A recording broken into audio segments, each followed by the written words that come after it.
Hey, how's it going, folks? Well, WWE Super ShowDown is this upcoming Friday on the WWE Network.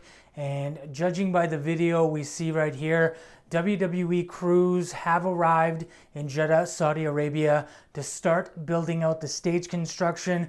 Previously, they had some local crews starting with the rigging, but WWE video techs have arrived, and here's some footage that does show both the lighting rig as well as the Titantron in the back. And the Titantron looks very familiar, kind of reminds me of how they did the WrestleMania Titantron this year. So it does look like so far it is going for a similar look. There's also LED pillars installed as well as LED panel that goes all the way around the ring, similar to WrestleMania, except it's not circular. It looks like there's 4 separate panels there. That being said, what do you think of the stage construction, how it looks right now? Let me know in the comments below, and don't forget to DDT that like button and subscribe. Join the notification squad to be notified of new videos, and have a great day.